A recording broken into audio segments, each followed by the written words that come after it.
जय श्री राम प्यारे बच्चों, welcome back to the channel. तो बेटा स्टार्ट करते हैं अपनी आज की क्लास। अपना क्वेश्चन पेपर जो हमने लास्ट क्लास में स्टार्ट किया था अकाउंटेंसी 12th का, उसी के क्वेश्चन नंबर 11 से पहला क्वेश्चन नंबर 11 है। उसमें पूछा गया है what will be the correct sequence of event, के इन इवेंट्स का करेक्ट सीक्वेंस क्या होगा। सबसे पहले दिया है बेटा एवरेज प्रॉफिट, फिर दिया है वैल्यू ऑफ गुडविल, फिर दिया है थर्ड पे टोटल प्रॉफिट और फिर दिया है फोर्थ पे सुपर प्रॉफिट। ठीक है, तो यहाँ पे गुडविल निकालने का सीक्वेंस पूछा गया है। तो सबसे पहले देखिए हम लोग बेटा क्या करते हैं, हम लोग सबसे पहले टोटल प्रॉफिट कैलकुलेट करते हैं, फिर उसको नंबर ऑफ ईयर से डिवाइड करके एवरेज प्रॉफिट निकालते हैं और फिर निकालते हैं सुपर प्रॉफिट और लास्ट में निकालते हैं वैल्यू ऑफ गुडविल। तो this will be the correct sequence. यानी जो आपका क्वेश्चन नंबर 11 है, ठीक है, उसमें जो आंसर होगा बेटा, तो सबसे पहले आएगा थर्ड ऑप्शन, फिर आएगा अपना फर्स्ट ऑप्शन, फिर आएगा फोर्थ ऑप्शन और फिर होगा बेटा सेकंड। ठीक है, तो this is the correct sequence, right. ये आपका आंसर होगा। ठीक है, अब उसके बाद बात करते हैं क्वेश्चन नंबर 12 की। देखिए क्वेश्चन नंबर 12 में दिया है 12,000 shares of ₹100 each forfeited due to non payment of ₹40 per share. First and final call of 30 per share not yet made. These shares were reissued at ₹80 per share for ₹70 per share. ठीक है, which of the following forfeited amount will be transferred to capital reserve. ठीक है, तो यहां पे देखिए question number 12 कितने share है बेटा, 12,000 शेयर है। ठीक है, ₹100 ईच है, राइट। और इसमें से जो 30 है फाइनल कॉल का वो नहीं मंगाया है, नॉट येट मेड, अभी तक नहीं मंगाया है। ठीक है, यानी आपसे मंगाया है, कॉल्ड अप हो गया बेटा कितना, 70। ठीक है, उसमें से ₹40 पे नहीं किया है, लेस कॉल इन अरियर्स ₹40। ठीक है, तो यहां पर जो पेड अप है या जो फॉरफिटेड है वो फॉरफिटेड अमाउंट पर शेयर हो जाएगा बेटा ₹30। ठीक है, अब इसके बाद these shares were reissued at ₹80 per shares। ठीक है, for ₹70 per share, ₹70 कैपिटल बनाना है। ठीक है, बट इशू किया है ₹80 पे। Which of the following forfeited amount will be transferred to capital reserve? 4,80,000, 3,60,000, 1,20,000 और 2,40,000। तो यहां पे देखिए हमने जो ये शेयर्स रीइशू किए हैं, ठीक है, वो 80 में किया है रीइशू, ₹70 पेड अप बनाना है। तो यहां पर अगर आप देखें तो कुछ भी लॉस नहीं हुआ।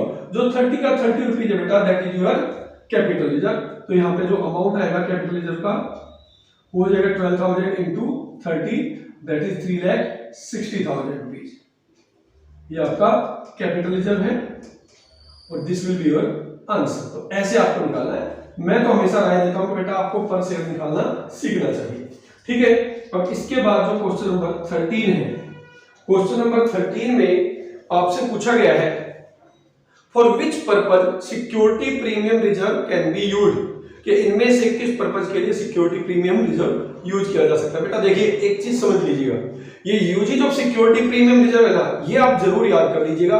ठीक है, ये बहुत इंपॉर्टेंट है, हर क्वेश्चन पेपर में इसका कोई ना कोई क्वेश्चन आता है। ठीक है, ऑप्शन ए है for writing of discount on debentures of the company, बिल्कुल कर सकते हैं बेटा। ऑप्शन बी है for writing of preliminary expenses of the company, बिल्कुल यूज कर सकते हैं बेटा। ऑप्शन सी है in providing for the premium payable on the redemption of preference shares, के जो प्रेफरेंस शेयर्स है उनको रिडीम करने के टाइम पे जो प्रीमियम हम लोग पे करते हैं उसके लिए भी हम इसको यूज कर सकते हैं। ये भी बिल्कुल ठीक है। ठीक है, तो आपको आंसर्स की ऑप्शन दे रखी है both first and second, B में है both first and third, C में है ओनली वन, ठीक है, और डी में है ऑल ऑफ द अबव। तो यहाँ पे जो करेक्ट आंसर है बेटा 13 क्वेश्चन का वो है option D, all of the above. ठीक है, हर चीज के लिए आप ये पैसा यूज कर सकते हो, किसका, सिक्योरिटी प्रीमियम रिजर्व का, राइट। अब देखिए जो क्वेश्चन नंबर 14 है उसमें लिखा है अनिल, विमल और Chetan are equal partners. Dhruv is admitted to the firm for 1/4 share. Dhruv bring ₹2 lakh as capital and ₹50,000 being half of the premium for goodwill. The value of goodwill of the firm is, ठीक है, option A 1 lakh, option B 4 lakh, option C 3 lakh, option D none of these. ठीक है, तो यहां पे देखिए क्या दे रखा है क्वेश्चन में, ए बी सी पार्टनर्स है। ठीक है, ये किसमें है बेटा, ये सब इक्वल पार्टनर्स है, 1 1 1। ठीक है, यहां पे बेटा डी आता है और वो आया बेटा 1/4 शेयर के लिए। ठीक है, कैपिटल लेके आया है कितना, ये लेके आया 2 लाख रुपए। ठीक है, and he bring half of the premium for goodwill, half of premium for goodwill. और हाफ की वैल्यू कितनी दे रखी है बेटा, ये दे रखी है 50,000। ठीक है, ये केवल हाफ अमाउंट लेके आया है, तो इसका जो फुल अमाउंट होगा वो कितना हो जाएगा, full premium for goodwill equal to half का डबल कर दो, यानी इसका जो शेयर बनता है बेटा वो 1 लाख रुपए बनता है। ठीक है, 1 half of premium for goodwill लेके आया 50,000। ठीक है, तो इसका पूरा शेयर बनता है 1 लाख। ठीक है, 1 लाख किस शेयर के लिए, 1/4 के लिए 1 लाख रुपीज है, तो फर्म गुडविल कितनी होगी ये आपको कैलकुलेट करना है, 1 lakh into 4 that is equal to 4 lakh. ये आपका आंसर हो गया, best.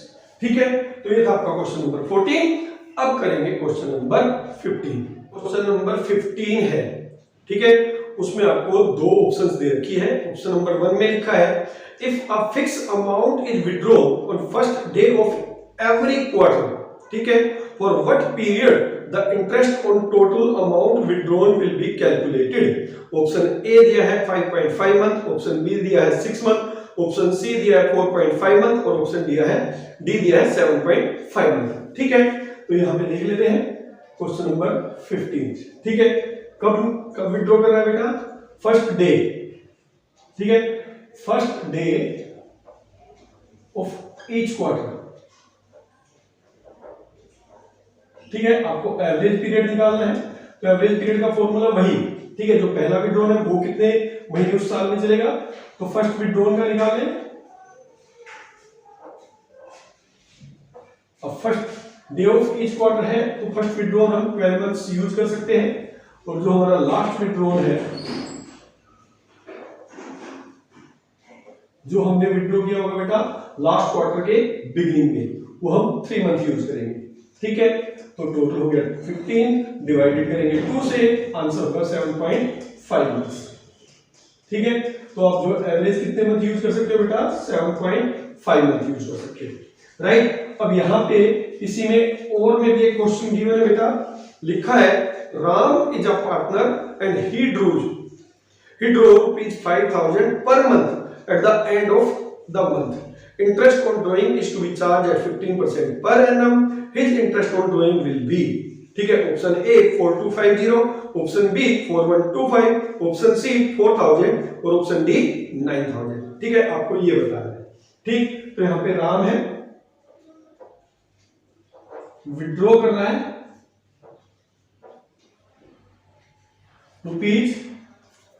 ₹5,000 at the end of every month।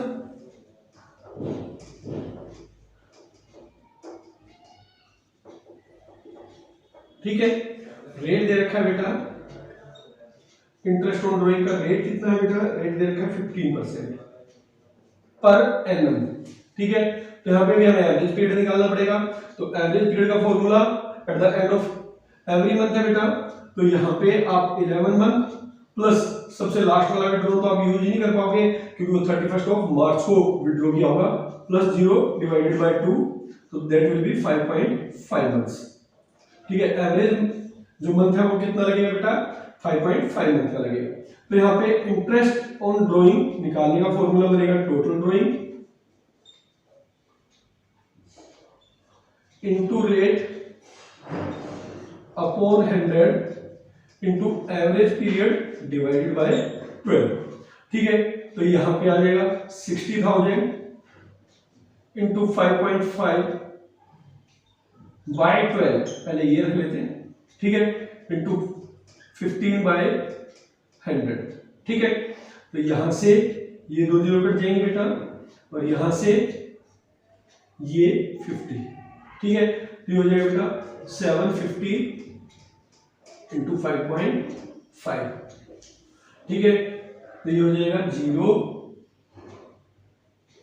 03750 plus इसका आधा 375, तो 5214। तो ये आपका इंटरेस्ट ऑन ड्रॉइंग होगा। This will be your answer. आप देखते रहना मैंने कैसे इसको कैलकुलेट किया है। तो बेटा देखिए जो क्वेश्चन नंबर 16 है उसमें दिया है सीता, रीता और Meeta are partners sharing profit and loss in the ratio 2:1। Their balance sheet as on March 31, 2021 is as follows. Liabilities में बेटा जर्नलिज्म है, क्रेडिटर्स है, कैपिटल है, असेट्स में cash at bank, stock, furniture, debtors, plant and machinery. ठीक है, they decide to dissolve the business. The following amounts were realized. Plant and machinery से 4250, stock से 3500, debtor से 1850, furniture से 750. Sita agreed to bear all realization expenses paid by the firm. ठीक है, सीता इस चीज के लिए एग्री हुई कि वो सारे रियलाइजेशन एक्सपेंसेस बियर करेंगी। For the service Sita is paid ₹60, और इस सर्विस के लिए सीता को 60 रुपए पे किए जाएंगे। अब यहाँ पे आपको ये चीज समझनी होगा। ठीक है, सीता विल बियर, यानी खर्चे कितने भी हो सीता सारे खर्चे उठाएगी, बट उसके लिए सीता आपसे 60 रुपए लेगी। ठीक है, और एक्चुअल रियलाइजेशन एक्सपेंसेस दे रखा है ₹450। एक्चुअल में जो खर्चा है वो 450 है, तो इससे कोई फर्क नहीं पड़ता बेटा। एक्चुअल कितने भी आए हो, फर्म के लिए जो खर्चा है वो 60 है केवल। ठीक है, फर्म ने जो पे करना है वो 60 पे करना है सीता को। ठीक है, और सीता उसके बदले सारे खर्चे बियर करेगी। Creditors paid 2% less. There was an unrecorded assets of ₹250 which were taken over by Rita at 200। ठीक है, आपको कैलकुलेट करना है गेन या लॉस ऑन रियलाइजेशन, जिसमें आंसर में ऑप्शंस है ए 140 गेन, बी 140 लॉस, सी 530 गेन और डी 530 लॉस। ठीक है, तो कुल मिला के क्वेश्चन नंबर 16 में हमें एक रियलाइजेशन अकाउंट बनाना है। ठीक है, एक छोटा सा रियलाइजेशन अकाउंट हम लोग बना के देख लेते हैं, क्योंकि ये तो बेटा आपका जो है केवल एमसीक्यू है, तो आपको ऐसा इसमें कुछ ज्यादा बनाने की आवश्यकता नहीं है। आप बनाना चाहो बनाओ, ना बनाना चाहो वैसे भी आप कैलकुलेट कर सकते हो। तो सबसे पहले राइट ऑफ करेंगे असेट्स। टोटल असेट्स दे रखी है 12,500 की, जिसमें कैश एट बैंक है 2,500, तो टोटल असेट्स आ जाएंगे डेबिट साइड में 10,000। ये सन्ड्री असेट्स हो। ठीक है, अब यहाँ पे क्रेडिट राइट ऑफ करेंगे। क्रेडिटर्स है बेटा 2,000 का। ठीक है, अब इसके बाद देखिए असेट्स रियलाइज हुई है, plant and machinery, stock, debtors और फर्नीचर। तो टोटल जो है बेटा ये रियलाइज हुई, बैंक के नाम से आप लिखोगे 10,350। ठीक है, अब यहाँ पे रियलाइजेशन एक्सपेंसेस दे रखा है, सीता के नाम से आप लिखोगे, फर्म देगी केवल 60 रुपीज, फर्म देगी केवल 60 रुपीज। अब इसके बाद लिखा है क्रेडिटर्स पेड 2% लेस, यानी 2000 का 2% आपने लेस पे किया है, तो यहाँ पे पे किया होगा बेटा 2% हो जाएगा 40 रुपीज, तो ये आएगा 1960। ठीक है, इसके बाद लास्ट में दे रखा है कि अनरिकॉर्डेड असेट थी जो रीटा ने ले ली थी, तो रीटा के नाम से आप लिख देंगे 200 रुपीज। ठीक है, बस हो गया सारा। अब आपको प्रॉफिट या लॉस कैलकुलेट करना है। तो बेटा ये हो गया 12,550। ठीक है, यहां पे आप देखें ये हो जाएगा 11 और 12,020 रुपीज। 12,550 क्रेडिट साइड में है, तो 530 का आपको प्रॉफिट हो गया। ठीक है, तो हमें यही निकालना था, तो ये आ जाएगा 12,550 और ये बंद हो जाएगा। ये प्रॉफिट ऑन रियलाइजेशंस 530। ठीक है, तो आंसर विल बी 530 गेन। ठीक है, ये आपका आंसर है। क्लियर? तो ये था बेटा आपका क्वेश्चन नंबर अपना 16। अब इसके बाद चलते हैं पार्ट 2 पे। पार्ट 2 में जो पहला क्वेश्चन है बेटा, क्वेश्चन नंबर 27। अब देखिए उसमें आपको ऑप्शंस दे रखी हैं। तो पहला क्वेश्चन है, which one of the following is not a limitation of financial statement analysis? Option A है variations in accounting practice, B है इग्नोर क्वालिटेटिव एस्पेक्ट्स, सी है just the ability of the firm to repay its debt, D है does not consider price level change. अब देखिए यहाँ पर limitation मतलब कमियां बतानी है। तो वेरिएशंस इन अकाउंटिंग प्रैक्टिस का मतलब होता है कि भाई हर अकाउंटेंट अलग अलग प्रैक्टिस फॉलो करता है, वेरिएशंस होती है। ठीक है, तो ये बिल्कुल इसकी लिमिटेशंस है। इग्नोर क्वालिटेटिव एस्पेक्ट्स, किसी भी क्वालिटेटिव एस्पेक्ट्स को हम अकाउंट्स में रिकॉर्ड नहीं करते, ये भी इसकी कमी है।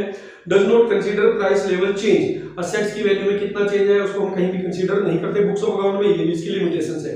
तो लिमिटेशन कौन सी नहीं है, वो है just the ability of the firm to repay its debt, ये इसकी लिमिटेशन नहीं है, इसकी फीचर्स है। ठीक है, तो करेक्ट आंसर होगा ऑप्शन सी। 27 में करेक्ट आंसर होगा बेटा option C, just the ability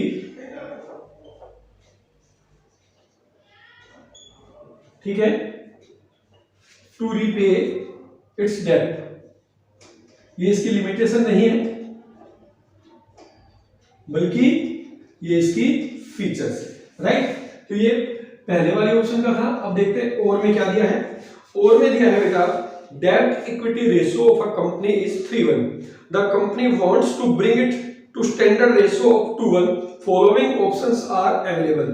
option 1 है issue of equity shares, equity shares issue कर दो, issue of debentures, purchase goods और क्रेडिट। ठीक है, तो आपको ऑप्शन दी गई है, choose the correct option. Only 1 is correct, only 2 is correct, only 1 and 2 are correct, only 1 and 2 are incorrect. ठीक है, तो यहां पे इनमें से जो करेक्ट आंसर होगा बेटा वो होगा ओनली 1 इज करेक्ट। क्यों? देखिए समझिए, यहां पर डेब्ट इक्विटी, डेब्ट मतलब लॉन्ग टर्म बोरोइंग्स, ठीक है, ये आपको दे रखा है 3:1। अब आपको इसको घटा के कितना करना है, इसको घटाना है 2:1 करना है इसको। तो घट कैसे सकता है बेटा, या तो डेब्ट कम हो जाए या फिर इक्विटी बढ़ जाए। तो जो पहले ऑप्शन है इशू ऑफ इक्विटी शेयर्स, उससे क्या होगा, आपकी इक्विटी बढ़ जाएगी, शेयर कैपिटल बढ़ेगी। ठीक है, और जब ये बढ़ेगी तो अपने आप ही आपका रेशो कम हो जाएगा। दूसरी option issue of debenture, issue of debenture से डेब्ट बढ़ता है तो इसमें से जो आपका रेशो है वो बढ़ेगा। तीसरी है परचेज गुड्स ऑन क्रेडिट, ठीक है, ये करंट लायबिलिटीज है। ठीक है, उधार आपने माल खरीदा है, करंट लायबिलिटी में आएगा, तो उसका इस पे कोई इफेक्ट नहीं पड़ेगा। तो यहाँ पे हमारा जो करेक्ट आंसर है बेटा वो है इशू ऑफ इक्विटी शेयर्स।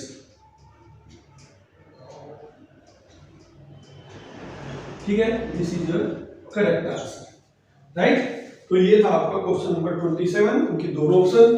अब बात करेंगे क्वेश्चन नंबर 28 की। तो देखिए बेटा, जो क्वेश्चन नंबर 28 है उसमें आपसे पूछा गया है what will be the effect on proprietary ratio when a loan is obtained from a bank payable after 10 years. Option A दे रखा है इंक्रीज होगा, ऑप्शन बी दे रखा है डिक्रीज होगा, ऑप्शन सी दे रखा है नो चेंज और ऑप्शन डी दे रखा है नन ऑफ दीज। ठीक है, तो यहाँ पे 28 में आपने लोन लिया है बैंक से, तो आप समझिएगा यहाँ पर एंट्री क्या होगी बेटा, एंट्री होती है bank account debit to loan from bank account.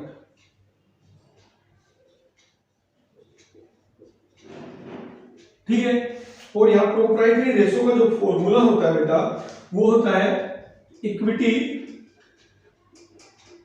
Upon में टोटल असेट्स। ठीक है, जब यहां पे आपने ये एंट्री पास की होगी तो आपका बैंक अकाउंट बढ़ा होगा, ठीक है, जो कि आपकी टोटल असेट्स का पार्ट होता है। लोन फ्रॉम बैंक से इस पे कोई इफेक्ट नहीं पड़ना क्योंकि ये लायबिलिटी या लॉन्ग टर्म डेब्ट्स है, या फिर लॉन्ग टर्म डेब्ट्स की कोई वैल्यू नहीं है। बट यहां पर टोटल असेट्स जब आपकी बढ़ेगी तो टोटल असेट्स बढ़ने से क्या होगा, जो आपका प्रोप्राइटरी रेशियो है वो क्या हो जाएगा बेटा, डिक्रीज हो जाएगा, वो डिक्रीज हो जाएगा। तो ये आंसर विल बी डिक्रीज। ठीक है, तो ये था बेटा आपका क्वेश्चन नंबर 28। अब करते हैं क्वेश्चन नंबर 29। क्वेश्चन नंबर 29 है, देखिए इसमें लिखा है claim against the company not acknowledge as debt. मतलब वो क्लेम जो किसी कंपनी के अगेंस्ट है बट उसको हम डेट नहीं दिखाते, लॉन्ग टर्म बोरोइंग्स नहीं दिखाते, बोरोइंग नहीं दिखाते। Will be shown under the heads dash of the balance sheet. Option A current liability, option B non current liability, option C commitment, option D contingent liability. ठीक है, तो यहां पे जो करेक्ट आंसर है, ठीक है, वो होता है बेटा कंटीजेंट लायबिलिटी। 29 का पहला पार्ट है, ये दो पार्ट है, इसमें भी कंटीजेंट लायबिलिटी। ठीक है, अब कंटीजेंट लायबिलिटी कौन सी होती है वो आपको पता होना चाहिए बेटा। कंटीजेंट लायबिलिटी बेटा वो लायबिलिटी होती है विच अ फर्म हैव टू पे और नॉट हैव टू पे। हो सकता है वो फर्म को पे करनी पड़े, हो सकता है वो फर्म को ना पे करनी पड़े। जैसे मान लीजिए किसी ने आपकी फर्म के अगेंस्ट, आपकी कंपनी के अगेंस्ट केस किया हो, ठीक है, तो वो केस अभी कोर्ट में चल रहा है। ठीक है, उसने आपके ऊपर केस किया है, क्लेम किया हुआ है 5 करोड़ का। ठीक है, अभी कोर्ट में केस चल रहा है। अगर आप केस हार गए तो आपको वो लायबिलिटी पे करनी पड़ेगी, बट अगर नहीं हारे तो आपको वो पे नहीं करनी पड़ेगी। तो इसलिए इस तरीके की जो कोई भी लायबिलिटी है विच मे बी और may not be a liability for the firm in future, उसको हम कंटीजेंट लायबिलिटी कहते हैं। ठीक है, अब इसमें और में भी एक ऑप्शन दे रखा है बेटा, unpaid dividend shown in the balance sheet of a company as per schedule 3 of company act 2013। Unpaid dividend को हम किस में दिखाते हैं? ठीक है, ऑप्शन ए है reserve and surplus, option B है करंट लायबिलिटी, ऑप्शन सी है non current liability, option D है शेयर होल्डर फंड। तो यहां पे जो करेक्ट आंसर है बेटा बी ऑप्शन का, वो है करंट लायबिलिटीज, वो है करंट लायबिलिटीज। ठीक है, क्यों? क्योंकि जो करंट लायबिलिटी है, ठीक, वो लायबिलिटी है जो हमें with in one accounting period पे करनी पड़ेगी। और जैसे ही कोई कंपनी डिविडेंड डिक्लेयर कर देती है, ठीक है, तो उनमें से जो शेयर होल्डर ट्रेस ना हो, उनका जो डिविडेंड है उसको कहते हैं अनपेड डिविडेंड। वो फर्म की करंट लायबिलिटी कंसीडर की जाएगी। मींस कंपनी को 1 साल के अंदर अंदर उन शेयर होल्डर को ढूंढना पड़ेगा और उनको वो अमाउंट ऑफ डिविडेंड पे करना पड़ेगा। इसलिए यहां पर current liability is the correct answer. ठीक, तो देखिए बेटा, जो लास्ट एमसीक्यू है वो आपको दे रखा है कैश फ्लो स्टेटमेंट का, जिसमें आपको ये बताया गया है कि एक फर्म के पास प्लांट एंड मशीनरी था, ओपनिंग बैलेंस 10 लाख, क्लोजिंग है बेटा 12,60,000। साथ में आपको बोला गया है during the year a piece of machinery costing ₹23,000, accumulated depreciation 15,000 was sold for ₹5,000। आपको बताना है amount shown in the investing activities के, इन्वेस्टिंग एक्टिविटीज में कितना अमाउंट आपको शो करना है। ठीक है, तो यहाँ पे हमें क्या करना पड़ेगा? देखिए, हम पहले एक अकाउंट बना लेते हैं, प्लांट एंड मशीनरी अकाउंट। ठीक है, अब ये ध्यान रखना है ये किस पे बनेगा? ये हमेशा कॉस्ट पे बनेगा जब आपको एक्यूमुलेटेड प्रॉफिट दे रखा हो। ठीक है, तो यहां पे आप सबसे पहले लिखेंगे टू बैलेंस पीडी, ये है 10 लाख रुपए। ठीक है, फिर यहां पे आप दिखा देंगे बाय बैलेंस सीडी, ओपनिंग में और क्लोजिंग में, ये है 12,60,000 रुपए। राइट, अभी कॉस्ट पे दिखाना है, तो देखिए इसका मतलब क्या था, 10 लाख रुपए की कॉस्ट हमारे पास शुरू में थी, हमें बताना उसमें से कितने की कॉस्ट हमने सेल कर दी। हमने कॉस्ट सेल की 23,000 की, बट हमें उसका ट्रीटमेंट बताना, उस पर डेप्रिसिएशन कितना है by accumulated depreciation, that is 15,000 by bank, कितने में बिकी बेटा 5,000 बाय लॉस ऑन सेल,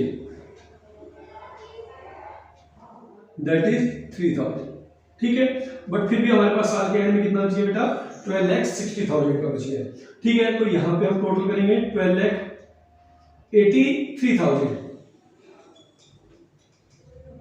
ये आ जाएगा।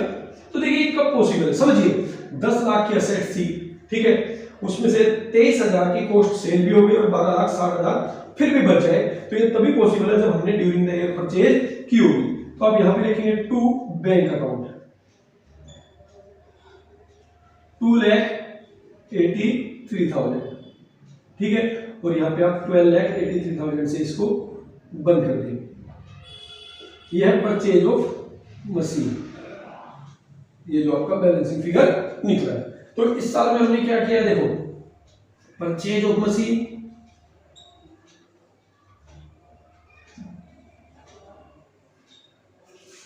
$2,83,000।